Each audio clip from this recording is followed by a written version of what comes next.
네, 오늘 설교 본문은 계시록 15장입니다. 15장 1절부터 8절입니다.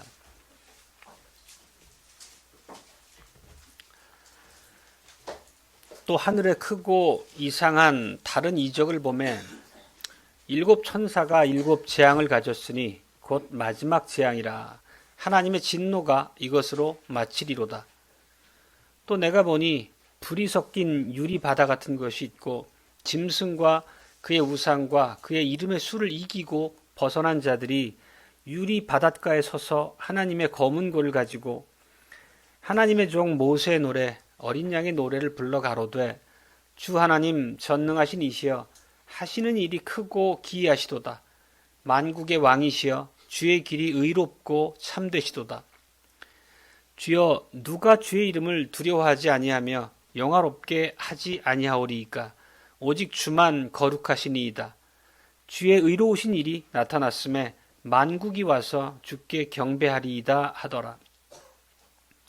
또 이 일 후에 내가 보니 하늘의 증거 장막의 성전이 열리며 일곱 재앙을 가진 일곱 천사가 성전으로부터 나와 맑고 빛난 세마포 옷을 입고 가슴에 금띠를 띠고 네 생물 중에 하나가 세세에 계신 하나님의 진노를 가득히 담은 금대접 일곱을 그 일곱 천사에게 주니 하나님의 영광과 능력을 인하여 성전에 연기가 차게 되매 일곱 천사의 일곱 재앙이 마치기까지는 성전에 능히 들어갈 자가 없더라. 아멘.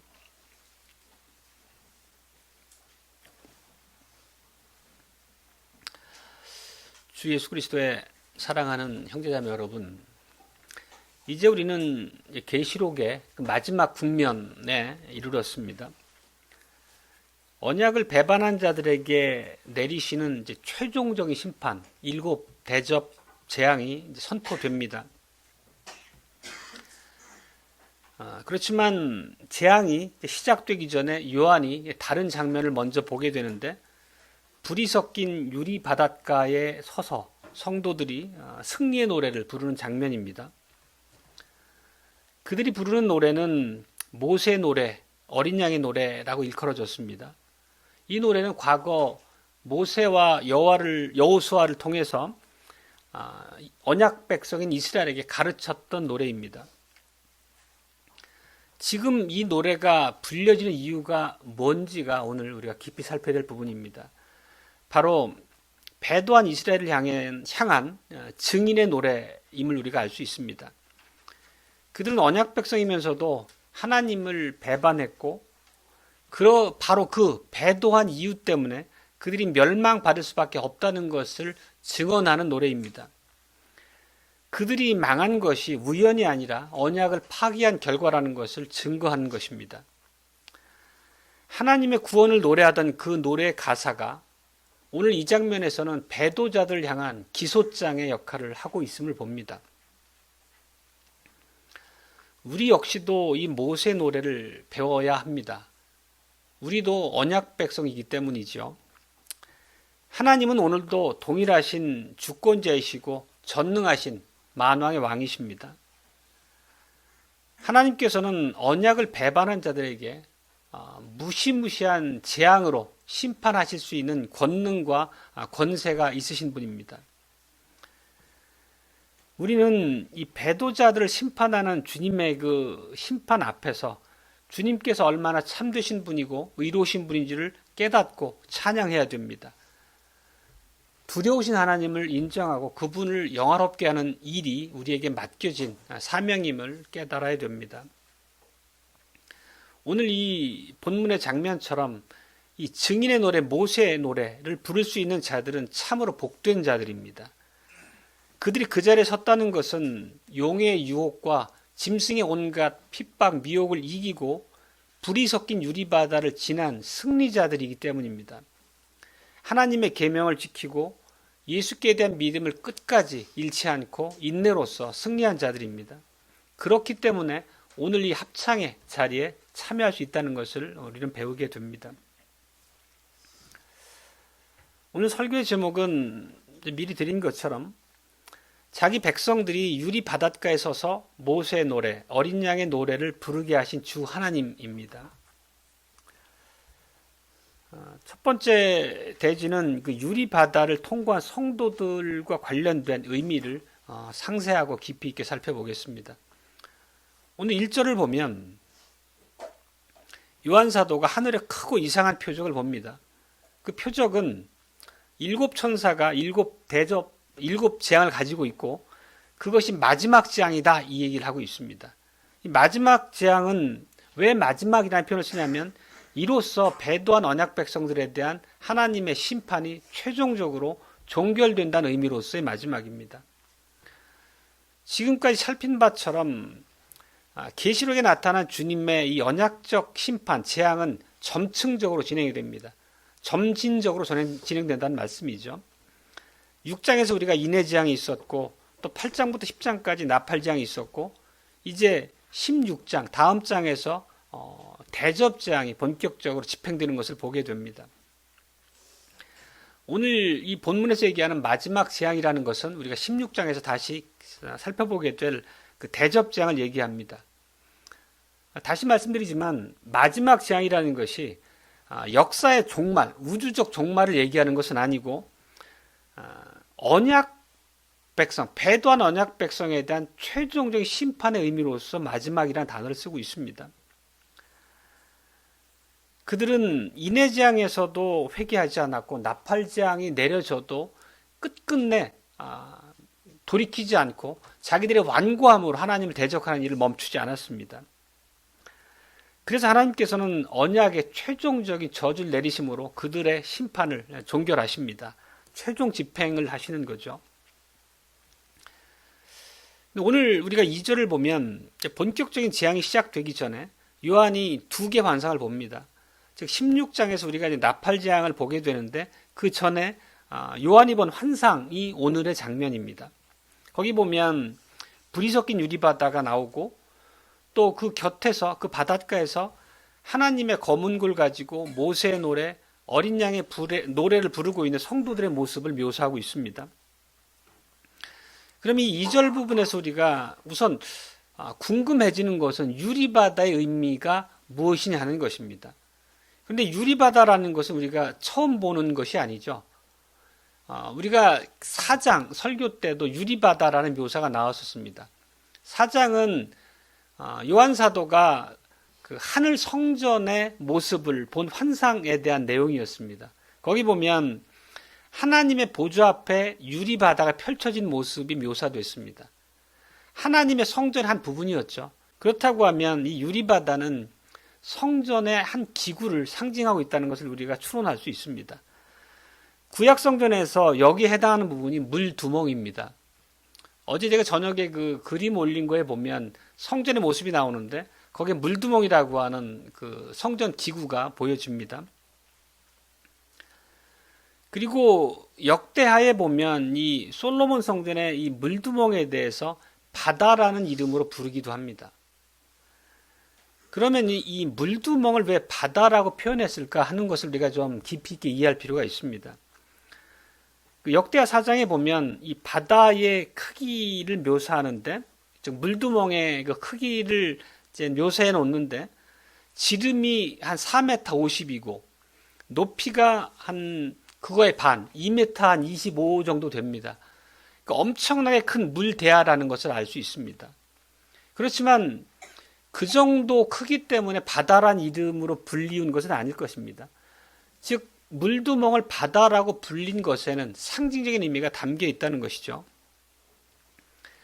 먼저 물두멍의 기능을 살펴보면 출애굽기 30장에 나오는 말씀들인데, 제사장이 이제 성소에 들어가기 전에 자기의 손과 발을 씻는 곳이 물두멍입니다.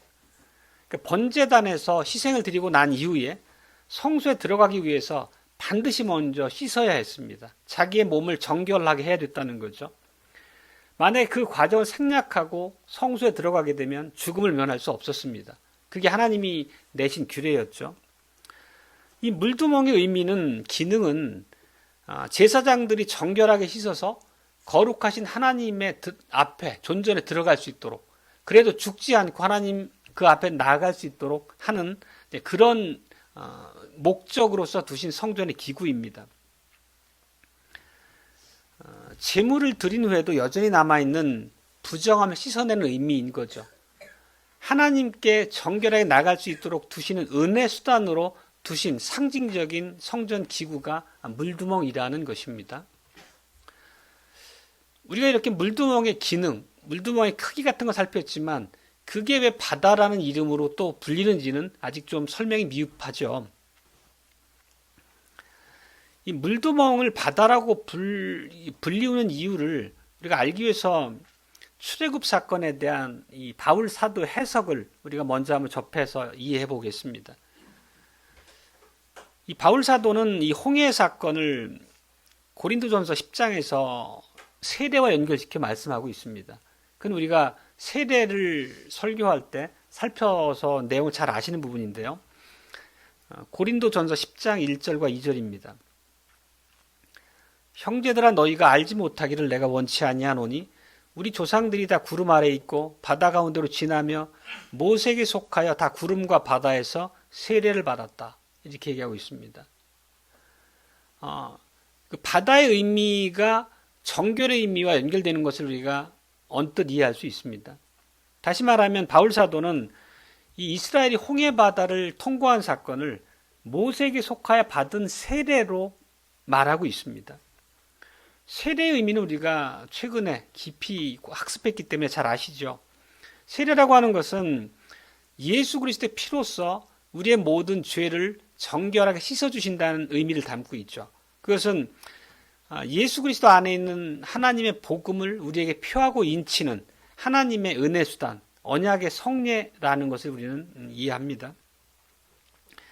그렇다고 하면 이 홍해와 물두멍 사이에 그 공통점을 바로 우리가 추론할 수 있게 됩니다. 모두 동일한 진리를 가르치고 있는 거죠. 하나님께서 자기 백성을 씻어서 정결하게 구별하신다는 의미가 담겨 있는 거죠. 결국 물두멍이나 홍해의 사건이나 다 세례를 상징하는 의미를 담고 있다는 것입니다. 정리해서 말씀드리면 물두멍을 바다라고 부른 것은 홍해에서 실제적으로 베풀어졌던 역사적인 그 구원의 사건을 성전 안에서 재현하고 있는 상징적인 의미를 담은 기구가 바로 물두멍이라는 겁니다. 다시 본문으로 와서 이 유리 바닷가에 서 있는 성도들은 지금까지 살핀 그 표현을 써서 얘기하자면 세례를 받은 자들이고 물두멍의 물로 씻어서 정결하게 된 자들이라는 의미를 담고 있는 거죠. 다시 말하면 예수 그리스도의 보혈로 씻음을 받은 언약의 표와 인을 가지고 있는 하나님의 신실한 성도다, 이 얘기를 담고 있습니다. 그렇지만 그 의미 이상을 이제 오늘 계시록 본문에서 우리에게 말씀하고 있는데요. 요한은 그 세 가지 사실을 2절과 3절에서 언급하고 있습니다. 본문입니다. 같이 보시면 유리 바다가 있는데 그 유리 바다에는 불이 섞여 있다는 표현이 나오고, 또 유리 바닷가에 있는 성도들은 짐승과 그 우상과 그 이름의 수를 이기고 승리한 자들, 성도들이라는 표현이 있고, 또 그들이 지금 부르고 있는 노래가 모세의 노래, 어린 양의 노래다, 이 얘기를 하고 있습니다. 이 상징들을 우리가 세 가지를 종합해서 이해해 보면 출애굽의 사건을 바로 우리가 연상할 수 있습니다. 같은 동일한 장면을 상징적으로 묘사하고 있다는 걸 바로 알 수 있죠. 우리 홍해의 사건을 다시 한번 떠올려 보면 홍해 바다 앞에 서 있는 이스라엘 백성들은 진퇴양난의 위기에 지금 처해 있는 거죠. 앞에는 바다가 가로막고 있고 뒤에는 애굽의 군대가 추격해 오고 있고, 그 위기, 진퇴양난의 순간에 전능하신 하나님께서 홍해를 갈라서 이스라엘 백성들을 안전하게 건너게 해주셨습니다. 그리고 추격해오던 애굽의 군대는 홍해에 수장을 시켜버리시죠. 그 놀라운 하나님의 표적 앞에서 이스라엘 백성들이 홍해 바닷가에 서서 부른 노래가 모세의 노래였습니다. 결국 그 노래의 내용은 뭐냐면 원수의 손에서 구원해 주신 하나님의 크고 놀라운 일하심을 찬양하고 감사를 드리는 내용이겠죠. 그러니까 오늘 15장의 이 우리가 방금 봤던 2, 3절의 내용이 이러한 홍해 사건의 거의 복사판 같은 정도의 같은 장면을 묘사하고 있다고 우리는 이해할 수 있겠습니다. 성도들이 환란의 바다를 통과했고 원수는 하나님의 심판 아래에 이제 놓여 있습니다.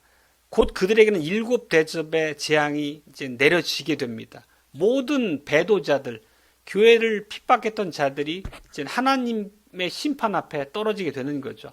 그리고 성도들은 그 장면을 증거하며 노래하는 것입니다. 홍해 사건과 15장의 사건이 일치되게 병행되고 있다는 것을 우리가 볼 수 있습니다. 실제 이러한 구조는 단순한 비유가 아니라 우리의 성경을 읽은 바를 떠올려 보면 언약 역사 안에서 반복적으로 나타나는 구원의 패턴이라는 걸 우리가 알 수 있습니다. 실제 사도시대 교회는 큰 환란의 바다를 지나야 했죠. 그 내용에 대해서 우리가 살폈던 게 계시록 12장과 13장입니다. 하늘에서 이제 미가엘과 싸움에서 패에 쫓겨난 용이 두 짐승을 일으켜서 교회를 미혹하고 핍박한 내용이 12장, 13장이었습니다. 그것을 묘사하는 게 불이 섞인 바다라는 의미입니다. 실제 성경에 보면 불은 시련을 상징하는 것을 우리가 종종 보게 되죠. 실제 사도 베드로 같은 경우도 그의 서신서에서 불시험이라는 말로서 그 불이라고 하는 그 의미를 교회가 겪고 있는 핍박, 환란 그런 것을 상징하고 있었습니다. 가리키고 있었습니다. 그렇지만 이런 용과 짐승의 위협 속에서도 끝까지 참고 인내한 거죠. 13장, 14장에서 봤던 것처럼 요한이 요청한 대로 성도의 인내와 믿음을 발휘해서 마침내 승리해서 그 자리에 서 있는 것을 가리키고 있는 것입니다. 그 승리의 의미를 오늘 본문의 묘사로 보면 짐승과 짐승의 우상과 그 이름의 수를 이겼다 이렇게 표현하고 있는 거죠. 그리고 마침내 그 승리의 결과로서 환란의 바다를 통과한 그 결과로서 이제 바닷가에 유리 바닷가에 서 있다고 얘기합니다. 그리고 유리 바닷가에 서 있다는 것은 그들이 더 이상 쫓기는 자들이 아니라는 것입니다. 이제 그 자리에서 하나님의 심판이 이 배도자들, 짐승 위에 떨어지는 것을 지켜보는 그 자리에 서 있다는 것입니다. 이 홍해 바다의 사건과 15장의 사건이 병행되고 있는 걸 우리 선명하게 알 수 있습니다. 홍해에서도 애굽에게는 심판의 바다였지만 이스라엘에게는 홍해를 통과하는 것이 구원을 의미했던 것이고 15장에서 역시 불 섞인 유리바다를 통과한 것이 승리를 의미했던 거고 그 나머지 배도자들은 하나님의 대접장을 통해 완전히 이제 파멸에 이르게 되는 거죠. 사실 오늘날 이런 하나님의 계시를 통한 교훈이 주는 바는 동일합니다. 우리에게도 다르지 않은 교훈을 선포하고 있다는 것이죠. 우리들도 성전에 계신 하나님을 만나기 위해서는 유리 바다를 지나야 한다는 것이 요구되는 것입니다. 오늘 본문의 말씀처럼 유리 바다는 불이 섞인 바다고 그 바다는 용과 짐승이 일으키는 박해, 미혹, 핍박 이런 것들이 늘 뒤섞인 바다라는 거죠. 우리도 그 바다를 반드시 통과해야 된다는 얘기입니다. 이스라엘 백성들도 홍해를 통과하지 않고서는 시내산에 이를 수 없었습니다. 홍해를 통과함으로써 시내산에서 하나님과 언약을 맺고 하나님을 뵐 수 있었던 거죠. 그렇지만 성경은 또한 우리에게 분명하게 가르치고 있습니다. 우리를 삼켜서 파멸시키기 위한 바다가 아니라 물두멍의 기능, 역할이 그러했던 것처럼 우리를 정결케 만들어서 하나님 앞에 설 수 있게 하는 의미로서의 바다라는 것을 우리는 또한 함께 봐야 됩니다. 이 고난의 바다를 통과한 사람들만이, 신실한 성도만이 하늘 보좌에 계신 하나님을 뵙고 영생의 복락을, 하나님과 영원한 교제를 누릴 수 있다는 것을 말하고 있습니다. 우리는 마땅히 우리 앞에 주어진 영적 싸움을 싸워야 됩니다. 용과 싸우고 짐승의 이름과 싸우고 또 그 이름의 수와 싸우고, 그렇지만 이러한 싸움이 혈과 육의 싸움이 아닌 것을 우리가 분명히 또한 깨달아야 되겠죠. 칼의 싸움이 아니라 믿음의 진리의 싸움이라는 것이고, 타협이 아니라 인내로서 우리가 극복해야 되는 싸움이라는 것이고, 그 본질이 하나님의 계명, 예수 그리스도를 믿는 믿음의 참된 고백이 우리 안에 견지되어야 한다는 것을 말하고 있는 거죠. 그리고 우리가 지금까지 살폈던 것처럼 그 13장, 12장이 용, 짐승과의 싸움에 대한 그 내용이었지 않습니까? 거기서 보는 것처럼 그 짐승은 이제 두 가지 형태로 나타났었습니다. 바다에서 올라온 짐승이 있었고 땅에서 일어난 짐승이 있었죠. 잘 기억하시겠지만 바다 짐승은 교회를 핍박하는 세상의 권세를 얘기합니다. 세상의 반기독적인 사조 같은 것들이 거기에 포함될 수도 있겠습니다. 또 땅에서 올라온 짐승은 교회 안에서 일어나는 그 거짓 지도자들, 사꾼 목사들을 가리키는 것에 다름 아닙니다. 자주 말씀드린 바이지만 오늘날 교회들은 배도의 길을 걷고 있다고 말하지 않을 수 없습니다. 많은 교회의 목사들이 실제 예수 그리스도의 복음, 하나님의 성경을 가감하거나 왜곡하거나 거짓된 진리, 인간의 생각과 뒤섞고 있는 것을 우리는 잘 알고 있습니다. 그리고 그것을 하나님은 사도들 통해서 우상 숭배라고 규정하고 정죄하십니다. 복음을 변질시키는 설교와 가르침은 짐승의 수라는 거죠. 그 길을 따라가는 자들에게는 구원이 없다는 것을 우리는 성경을 통해 살핀 바 있죠. 이 짐승은 이제 교회 거짓 지도자들, 그의 우상, 그 이름의 숫자라고 하는 것은 거짓된, 변개된, 변질된 복음을 얘기하는 거죠. 잘못된, 왜곡된 교회 질서를 얘기하는 거기도 하고요. 결국 우리가 이런 싸움에서 이기는 방법은 다시 말씀드리지만 물리적인 싸움이 아니라는 것입니다. 진리를 분별해서 하나님 말씀이 가르치는 그 자리에 우리가 견고하게 서 있어야 된다는 것입니다. 그래서 계시록 14장에서 우리가 이런 말씀을 살핀 바 있습니다. 하나님의 계명과 예수의 믿음을 지키는 것, 그리고 복음의 진리를 파수하는 것, 사도적인 가르침 안에 우리가 거하는 것, 그게 곧 승리라는 것을 계시록은 반복해서 우리에게 강조해서 가르칩니다. 이런 싸움은 우리 밖에서만 오는 것이 아닙니다. 우리 안에서도 이와 관련된 싸움이 치열하게 일어나죠. 순수한 복음의 교리를 새롭게 배우는 노력은 결코 가볍지 않습니다. 많은 노력이 요구되는 길이죠. 또 우리가 알게 모르게 가지고 있는 잘못된 신앙적 습관이나 익숙한 오류들 역시도 우리가 떨쳐내야 될 우리의 죄악된 모습입니다. 우리가 바른 신앙의 고백, 성경에 대한 바른 진리의 이해를 토대로 우리 믿음의 근거를 삼아야 되는 것이 우리가 끊임없이 싸워야 될 영적 전쟁의 무기가 되는 것입니다. 자신과의 치열한 싸움이 요구되는 과정이죠. 우리는 이러한 수고를 게을리해서는 안 됩니다. 교회의 거룩성이나 이 복음의 순수성이라고 하는 것은 우리가 가만히 앉아도 저절로 만들어지는 것이 아니라는 것을 얘기합니다. 영적 싸움이라고 하는 것은 우리가 끊임없이 싸움의 무기들을 하나님의 말씀과 가르침 안에서 벼르고 벼러서 예리하게 준비해야 된다는 것을 요구합니다. 사랑하는 형제자매 여러분, 바로 이러한 과정을 통해서 우리가 불섞인 유리바다를 통과한다면 오늘 본문의 성도들의 모습처럼 바닷가에 서게 될 것입니다. 거기서 우리가 보게 될 모습이 뭡니까? 오늘 묘사처럼 하나님의 심판이 교회를 공격한 자들, 하나님의 진리를 변질시켰던 그 배도자들 위에 임하는 것을 우리가 목도하게 된다는 것입니다. 그리고 그 자리에서 우리가 이들처럼 본문의 성도들처럼 하나님을 찬송할 수 있는 승리의 찬송을 부르게 될 거란 얘기죠. 15장에 보면 성도들이 부른 노래를 모세 노래이면서 또 어린 양의 노래라는 말로 부르고 있습니다.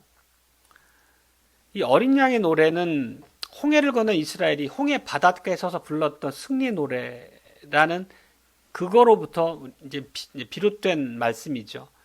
근데 이 모세 노래를 어린 양의 노래라고 부르는 그 의미는 조금 더 깊이 있게 우리가 살펴볼 필요가 있습니다.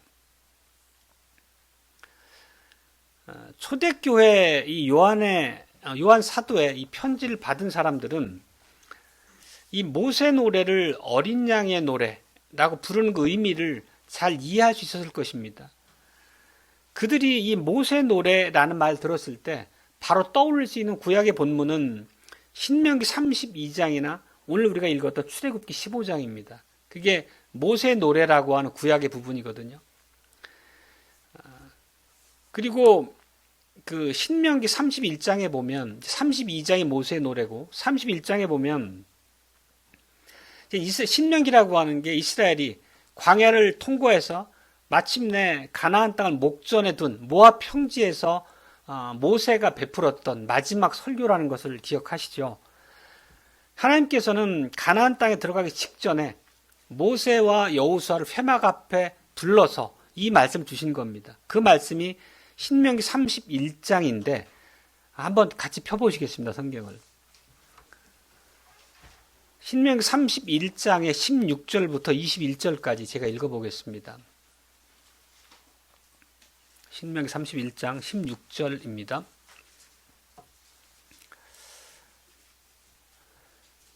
여호와께서 모세에게 이르시되 너는 너의 열조와 함께 자려니와 이 백성은 들어가 거할 그 땅에서 일어나서 이방 신들을 음란히 쫓아 나를 버리며 내가 그들과 세운 언약을 어길 것이라. 그때 내가 그들에게 진노하여 그들을 버리며 내 얼굴을 숨겨 그들에게 보이지 않게 할 것인즉 그들이 삼킴을 당하여 허다한 재앙과 환난이 그들에게 임할 그때에 그들의 말하기를 이 재앙이 우리에게 임함은 우리 하나님이 우리 중에 계시지 않은 까닭이 아니뇨 할 것이라. 그들이 돌이켜 다른 신을 쫓는 모든 악행을 인하여 내가 그때에 반드시 내 얼굴을 숨기리라. 그러므로 너희는 이 노래를 써서 이스라엘 자손에게 가르쳐서 그 입으로 부르게 하여 이 노래로 나를 위하여 이스라엘 자손에게 증거가 되게 하라. 내가 그들의 열조에게 맹세한 바 젖과 꿀이 흐르는 땅으로 그들을 인도하여 들인 후에 그들이 먹어 배부르고 살찌면 돌이켜 다른 신들을 섬기며 나를 멸시하여 내 언약을 어기리니 그들이 재앙과 환난을 당할 때에 그들의 자손이 부르기를 잊지 아니한 이 노래가 그들 앞에 증인처럼 되리라. 나는 내가 맹세한 땅으로 그들을 인도하여 드리기 전 오늘날에 나는 그들의 상상하는 바를 아노라. 정말 가슴 아픈 말씀입니다. 이 말씀의 요점은 간단하지만 결국 가벼운 말씀이 아닙니다. 이스라엘이 가나안 땅에 들어간 이후에 하나님과 맺은 언약을 파괴한다는 얘기입니다. 우상을 섬긴다는 얘기입니다. 그렇게 되면 하나님께서는 그들에게 얼굴을 숨기시고 진노하시고 수많은 재앙과 환난을 그들에게 내리신다는 것입니다. 결국 그들을 버리신다는 얘기를 하고 계십니다. 가나안 땅을 들어가기 전에 하나님께서 그들에게 이런 놀라운 경고의 말씀을 미리 앞서 주셨습니다. 이걸 노래로 지어 부르게 하심으로 그들에게 경계를 삼도록 주셨다는 말씀이죠. 그럼에도 불구하고 이스라엘의 모습이 어땠습니까? 이런 선명한 말씀으로 그들에게 경계를 주셨음에도 불구하고 훗날 이스라엘은 실제 언약을 어기고 재앙과 환난에 떨어지게 되죠. 그때 이 노래는 그들에게 증인의 역할을 했다는 것입니다. 이렇게 모세의 노래는 단순한 찬양 그 이상의 의미를 담고 있습니다. 언약적 배도자들에 대한 기소장이라고 앞에서 말씀드린 바 있죠. 우리도 이 모세의 노래를 불러야 되는 의미 자체가 언약에 담긴 하나님의 약속도 기억해야 되지만 우리가 하나님의 언약 앞에 불신실할 때 그 하나님의 언약을 배도한 자들에게 경고하시는 바도 우리에게 동일한 하나님의 말씀이라는 것을 새기라는 의미로서 모세의 노래를 부르라는 얘기입니다. 이 모세의 노래를 또 어린 양의 노래라 부르는 것은 의미심장합니다. 이것도 어떤 의미가 있냐면 그 여호수아라고 하는 인물은 잘 기억하시죠? 모세가 가나안 땅에 들어가기 전에 죽고 여호수아가 이스라엘의 지도자가 돼서 가나안 전쟁을 이끌게 되죠. 그 백성들을 가나안 땅에 그 약속된 땅으로 인도해 드린 지도자가 여호수아입니다. 여호수아는 말하자면 예수님을 예표하는 구약의 여러 인물 중에 한 인물이죠. 그리고 그 여호수아의 헬라어 발음이, 여호수아는 히브리어고 헬라어 발음이 예수입니다. 실제 여호수아의 사역과 예수님의 사역은 매우 흡사하게 닮아 있습니다. 어린 양이신 예수님께서는 참된 여호수아로서 하나님의 백성을 최종적인 안식으로 인도하시는 분인 거죠. 여호수아가 가나안이라고 하는 약속의 땅으로 이스라엘 백성을 인도해 드렸던 것처럼 하나님의 택한 모든 백성들을 참된 영원한 안식으로 인도하시는 분이 어린 양이신 예수 그리스도이시죠. 이름에서뿐만 아니라 사역의 성격이 흡사함을 우리가 알 수 있습니다. 그래서 이 모세 노래를 어린 양의 노래라고 부르는 것이 그런 의미죠. 단순히 옛 이스라엘의 노래가 아니라 옛 언약 백성의 배도, 그에 대한 심판이 어린 양 안에서 성취되고 완결된다는 의미를 이 단어가 담고 있다는 것입니다. 이제 우리 3절에 보면 그 모세 노래, 어린 양의 노래의 그 내용이 나오는데 그 내용은 이렇습니다. 주 하나님 곧 전능하신 이여 하시는 일이 크고 기이하시도다. 크고 기이하시도다. 근데 이 찬송은 일반적인 하나님의 섭리를 찬양하는 그런 성격은 아닙니다. 이 문맥을 보면 이것은 1절에 언급됐던 마지막 재앙, 즉 대접 심판을 가리키는 그 찬양입니다. 배도한 이스라엘 위에 하나님의 진노가 최종적으로 쏟아지는 그 사건을 바라보면서 올리는 찬송의 내용이죠. 우리가 그 대접재앙의 내용은 이제 16장에서 이제 나누게 될 것이고, 간단하게만 보면 그 배도한 이스라엘에게 내린 하나님의 진노는 참으로 무시무시했습니다. 각종 무서운 질병으로 때리시고 또 세상 권세를 동원해서 그들을 철저하게 진멸시키시는 그런 방식이었죠. 로마라고 하는 세상 권세를 동원한 방식으로 그 심판이 이루어지게 됩니다. 이것은 하나님께서 만왕의 왕, 만유의 주제라고 하는 그 위치에 계심을 우리에게 보여주는 바이기도 합니다. 전능하신 하나님이시기 때문에 가능한 심판의 방식이죠. 그렇게 로마의 권세까지도 하나님의 장중의 도구로 쓰셨던 그 하나님은 오늘날도 동일하게 정사와 권세를 하나님의 도구로 쓰셔가지고 교회를 보호하기도 하시고 교회를 심판하시기도 하는 하나님이십니다. 또 3절 후반부에 보면 유리 바닷가에서 성도들은 이렇게 노래합니다. 주의 길이 의롭고 참되시도다. 이 말씀은 언약의 심판이 정당하다는 하나님의 찬양이, 하나님 향한 찬양입니다. 우린 이런 생각을 또 할 수 있겠습니다. 그래도 한때 당신의 언약 백성이었던 이스라엘인데 이렇게 무시무시한 재앙으로 그들을 진멸하시는 것이 하나님으로서 참되고 의로운 길입니까? 라고 하는 의구심을 가질 수도 있겠죠.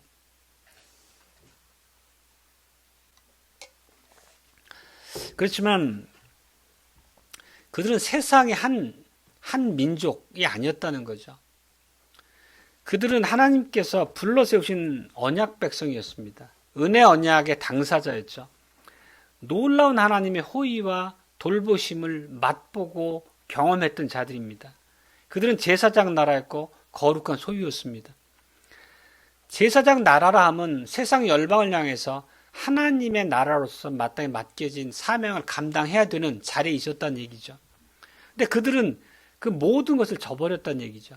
배도했다는 얘기고, 또 하나님이 약속하신 예수님을 이 땅에 보내셨을 때 철저하게 예수님을 거부하고 예수님을 핍박하고 십자가에 못 박기까지 하나님 앞에 패역함을 보였습니다. 그리고는 자기들의 종교 체제, 성전과 회당을 숭배하도록 우상시했습니다. 이런 것들은 결코 가벼운 죄가 아니라는 거죠. 언약은 우리가 분명하게 이해하는 바이기도 하지만 다시 마음에 새겨야 할 부분이 약속도 있지만 우리에게 책임, 요구도 있다는 것입니다. 순종에는 축복이 따르지만 불순종에는 저주가 따릅니다. 이 언약의 원리, 하나님이 성경을 통해 수도 없이 우리 앞에 가르치시고 기록해 놓은 성경 안에 담긴 언약의 원리를 우리가 무겁게 받아들여야 됩니다. 신명기 28장은 이에 대한 명백한 선언들이 나와 있는 장인데 한번 신명기 28장 펴서 보시겠습니다. 제가 일부분을 좀 발췌해서 읽어보겠습니다. 신명기 28장 15절입니다.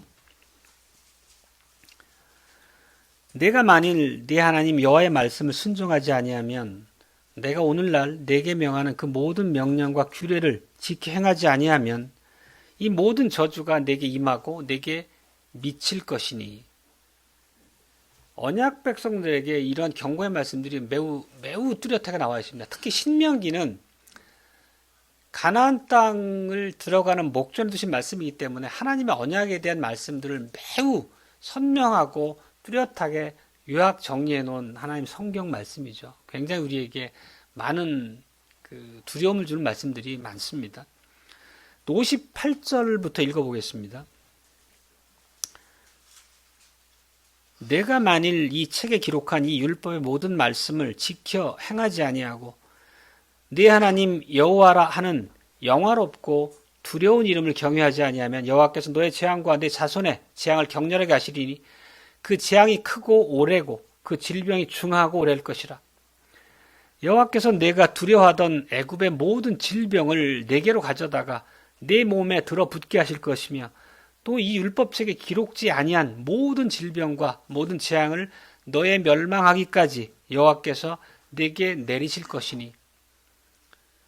이들이 이스라엘을 향한 하나님의 말씀입니다. 언약 백성을 향한 말씀입니다. 그리고 63절 후반부에 보면 이제는 여호와께서 너희를 망하게 하시며 멸하시기를 기뻐하시리니 너희가 들어가 얻는 땅에서 뽑힐 것이요. 이런 말씀 하나하나의 의미를 우리가 곰씹어 생각해 보면 참으로 놀랍고 두렵다는 것을 우리가 느끼지 않을 수 없습니다. 언약을 파기하면 이렇게 재앙이 임한다는 얘기죠. 이것은 하나님이 변덕스럽다는 말씀이 아니라 오히려 신실하시기 때문에 언약에 대한 모든 원리와 사실들을 정확하게 철저하게 백성들에게 밝혀 가르쳐주고 계신 것입니다. 배도한 언약 백성을 심판하는 것은 하나님이 언약을 깨뜨린다는 것이 아닙니다. 하나님은 언약에 철저하게 신실하신 분이죠. 오히려 언약에 신실하시기 때문에 그들을 심판하시는 것입니다. 하나님은 약속에도 신실하시지만 언약 파기에 대한 경고를 미리 주시고 그럼에도 불구하고 언약을 파기한 자들에 대한 그 경고의 내용을 집행하시는데도 신실하시다는 것입니다. 하나님은 결코 허언하는 분이 아니시라는 것을 우리는 기억해야 됩니다. 우리의 말씀을 우리의 생각대로 변질시켜서 감해서 적절하게 온화한 말씀만 뽑아서 이해하게 되면 죽음의 길이라는 것입니다. 이 언약의 원리는 신약에도 동일합니다. 예수님의 가르침에도 그러한 것들을 이제 곳곳에 담고 있습니다. 그 산상수훈의 일부인 그 마태복음 5장 17절에 보면 이런 말씀이 있습니다. 내가 율법이나 선지자나 폐하러 온 줄로 생각지 말라. 폐하러 온 것이 아니라 완전케 하려 함이니라. 구약의 말씀은 신약에도 동일하게 유효하다는 것을 선언하십니다. 또 18절에 보면 천지가 없어지기 전에는 율법의 1.1획이라도 없어지지 아니하고 다 이루리라. 사악한 이단들은 구약의 하나님은 열등한 하나님이고 신약의 하나님만 사랑의 하나님으로 구별지어서 믿으려 하지만 예수님은 철저하게 구약의 진리의 말씀과 신약의 말씀이 일관된 하나님의 말씀으로서 우리 앞에 선포하십니다. 또 19절에 보면 이렇게 경고하시죠. 그러므로 누구든지 이 계명 중에 지극히 작은 것 하나라도 버리고 또 그같이 사람을 가르치는 자는 천국에서 지극히 작다 일컬음을 받을 것이요 누구든지 이를 행하며 가르치는 자는 천국에서 크다 일컬음을 받으리라. 이 역시도 언약에 대한 축복과 더불어 저주도 선포하십니다. 예수님의 말씀입니다. 또 요한복음 14장의 예수님의 말씀을 보더라도 나의 계명을 지키는 자라야 나를 사랑하는 자라고 말씀을 분명히 하십니다. 그러면서 나를 사랑하는 자를 향한 축복을 선포하시죠. 나를 사랑하는 자는 내 아버지께 사랑을 받을 것이요 나도 그를 사랑하여 그에게 나를 나타내리라. 이 말씀 안에는 그 반대에 대한 것도 분명히 함축해서 교훈하고 있는 것을 알아야 됩니다. 계명을 지키는 자가 나를 사랑하는 자라는 얘기는 당연히 계명을 지키지 않는 자는 주님을 사랑하지 않는 자라는 의미도 함께 담고 있는 것입니다. 주님을 사랑하지 않는 자에게는 언약의 저주가 있는 것은 당연한 또 비결이기 되겠습니다. 이런 말씀을 하는 것을 우리가 조심스럽게 말씀드리지만 행위 구원을 얘기하는 게 결코 아닙니다. 언약에 불신실한 자들, 하나님의 율법을 어겨서 예수님을 사랑하지 않는 자로 드러나는 것을 심판한다는 것이 행위 구원하고 연결시킬 수는 없다는 것을 말씀드립니다. 우리가 믿음으로 고백하지만 구원은 전적으로 하나님의 은혜입니다. 파이브 솔라 중에 그래서 솔라 그라티아라는 말씀이 있잖아요. 오직 은혜입니다. 그렇지만 은혜 언약엔 반드시 언약적 책임이 있다는 것이 오늘 말씀의 핵심입니다.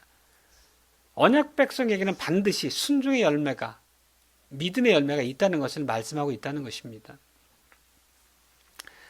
따라서 우리는 이 교회로서 새롭게 누군가를 제자 삼을 때, 말하자면 이 교회원으로 가입시킬 때 단지 세례만 베푸는 것이 아니라, 교회원으로 가입시키는 것이 아니라 주님께서 명하신 모든 것을 가르치고 지키게 해야 됩니다.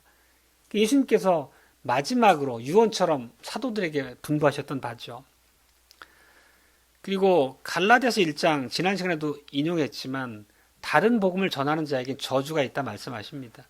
또 계시록 22장에서도 하나님의 말씀을 변질시키는 자들 한 획이라도 더하거나 빼면은 성경의 모든 재앙이 그에게 임할 것이라고 생명책에서 지우겠다고까지 경고하십니다. 그만큼 하나님의 말씀을 있는 그대로 가르침 그대로 순전하게 우리가 이해하는 것이 믿는 것이 필요합니다. 오늘 보지만 하나님은 언약 백성들이라도 하나님의 말씀을 저버리거나 왜곡한다면 언약에 신실하신 하나님이시기 때문에 성경에 기록된 언약의 저주가 임한다는 것을 경고합니다. 성경의 가장 마지막 책인 계시록에서 그것을 선명하게 반복해서 우리에게 말씀하고 계십니다. 그것이 바로 하나님의 공의라는 얘기고 신실하신 하나님의 본질로서 우리가 이해해야 할 바란 얘기입니다. 우리는 이렇게 일하시는 하나님을 부당하게 여기거나 불만을 가지면 결코 되지 않겠습니다. 우리는 반대로 오늘 이 유리바닷가에 선 성도들의 고백이 우리의 고백이어야 됩니다. 그들은 이렇게 말하죠. 주의 길은 의롭고 참되시도다. 다시 말씀드리지만 하나님은, 우리의 주님은 축복뿐만 아니라 경고에도 신실하십니다. 말씀하신 바를 돌이키시는 법이 없다는 의미입니다.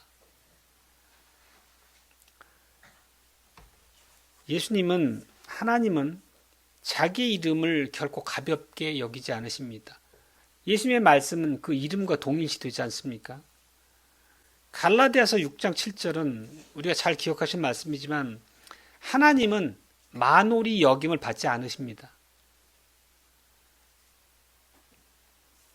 주님께서 자기 백성들일지라도 배도자들에게는 성경을 통해 미리 계시하신 바대로 언약적 저주를 내리시는데 그 목적은 분명합니다.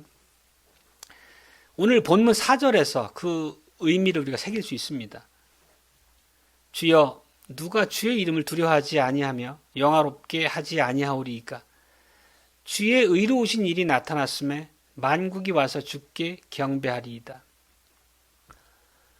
결국 하나님의 영광입니다. 결론은 배도한 자들에 대한 심판까지도 궁극적으로는 세상 열방으로 하여금, 만국으로 하여금 하나님의 이름을 두려워하게 하기 위함이란 말씀입니다.